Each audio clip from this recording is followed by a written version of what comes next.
ایران کا ایک مشہور قادر الکلام شاعر گزرا ہے، حبیب اللہ کعانی اس کا نام تھا۔ اتنی وہ قادر الکلام شاعر تھا کہ اس کے ہم عصر شعراء اس کے سامنے مشاعرہ نہیں پڑھ سکتے تھے، مشاعرہ نہیں کر سکتے تھے، اور حسد کوٹ کوٹ کر بھرا ہوا تھا اس کے معاصرین کے اندر۔ ایک مرتبہ بادشاہ کی مجلس میں تمام حاسدین شعراء کا جمع غفیر تھا، سارے بیٹھے تھے، اور حبیب اللہ کعانی بھی وہاں پہ پہنچا۔ جب پہنچا تو چونکہ پہلے سے وہ شعراء موجود تھے تو یہ پہنچ کر جوتیوں میں بیٹھ گیا۔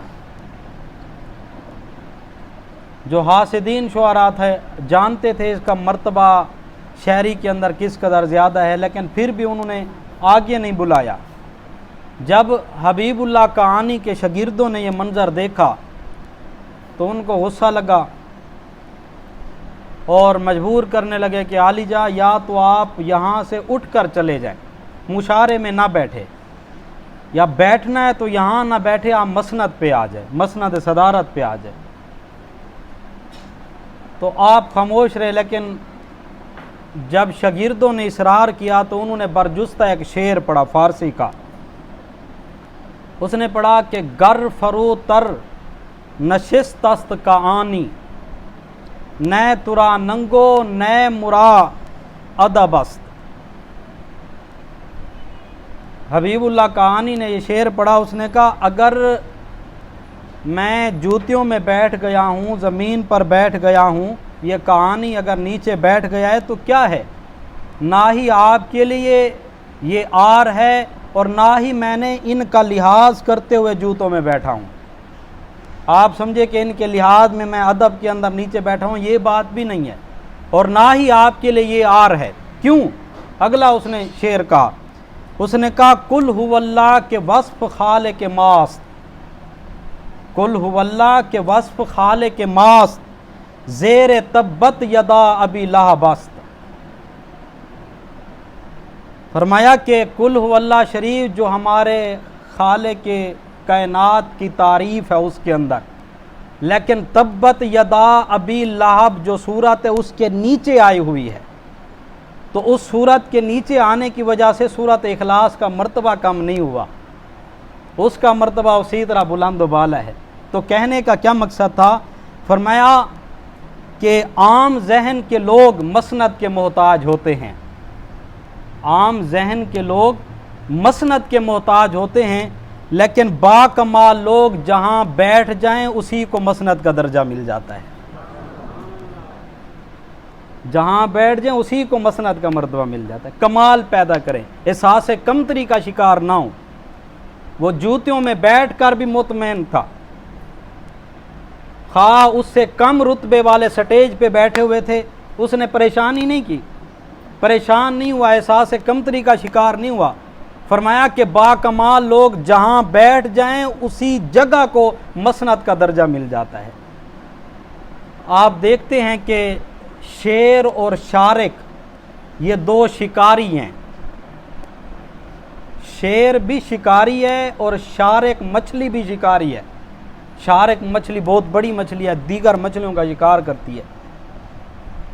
اب دونوں شیر بھی اور شارک بھی یہ دونوں شکاری ہیں، لیکن شیر خشکی پر شکار کر سکتا ہے، پانی کے اندر شکار نہیں کر سکتا، اور شارک مچھلی پانی میں شکار کرتی ہے، خشکی پر شکار نہیں کر سکتی۔ لیکن آج تک کسی نے شیر کو یہی نہیں کہا کہ تو بے فائدہ ہے کیونکہ پانی کے اندر تو شکار کر نہیں سکتا، اور شارک مچھلی کو آج تک کسی نے بیکار نہیں کہا کہ تو بیکار ہے کیونکہ خشکی کے اندر تو شکار کر نہیں سکتی۔ آپ نے دیکھا گلاب کے پھول کو کتنی خوشبو ہوتی ہے، لیکن وہی گلاب کا پھول پکنے کے کام نہیں آتا۔ اب کہہ سکتے چونکہ گلاب کا پھول پکتا نہیں ہے لہذا بیکار ہے۔ اچھا ٹماٹر سرخ ہو کتنی خوبصورت ہے، لیکن اس میں خوشبو نہیں ہوتی، اس میں خوشبو نہ ہونے کی وجہ سے آپ کہہ سکتے ہیں ٹماٹر بیکار ہے، ٹھیک ہے نا۔ تو ہر چیز کو اپنے مرتبے پہ رکھیں، ہر چیز کا ایک اپنا معیار ہے، مرتبہ ہے۔ اگر آپ دین کی طرف آ گئے ہیں تو احساس کمتری کا شکار نہ ہوں۔ لوگ کہتے ہیں کہ بھئی جو دین کی طرف آ جائے، مولوی بن جائے، وہ تو پھر بزنس تو کر نہیں سکتا، وہ انجینئر تو بن نہیں سکتا، وہ تو ڈاکٹر تو ہے نہیں، تو فلاں نہیں ہے، فلاں نہیں ہے۔ میرے بھائی ہر چیز کا اپنا معیار ہے۔ دینی طبقے کے لوگوں کی ایک اپنی ذمہ داری ہے، منبر کو آباد کرنا، محراب کو آباد کرنا، قال اللہ قال الرسول کی تعلیم دینا، اور یہ جو روزانہ 5 وقتہ اذان حی علی الفلاح آپ کانوں کے اندر سنتے ہیں، یہ اسی مولوی کا کارنامہ ہے، جو سردی ہو، گرمی ہو، بارش ہو، جیسا موسم ہو، لیکن اذان نہیں رکتی، وہ اپنی ڈیوٹی کو صحیح انداز سے نبھا رہا ہے۔ تو یہ اپنی ڈیوٹیاں ہیں، اپنی اپنی، تو ایک ڈیوٹی کو سن کر دوسری کو نظر انداز نہیں کرنا چاہیے۔ آپ احساس کمتری کا شکار نہ ہوں، اللہ کے حضور یہ شکر ادا کیا کریں کہ اللہ نے آپ کو اس راہ کا مسافر بنا دیا ہے۔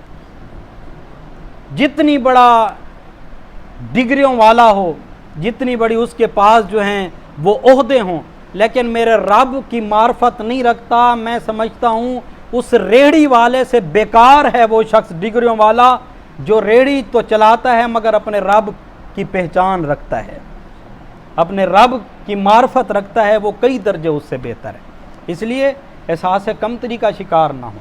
اللہ تعالی ہمارے دلوں کو قلبی سکون نصیب فرمائے، علم دین کی حقانیت کو سمجھنے کی توفیق عطا فرمائے۔ وآخر دعوانا ان الحمد للہ رب العالمین۔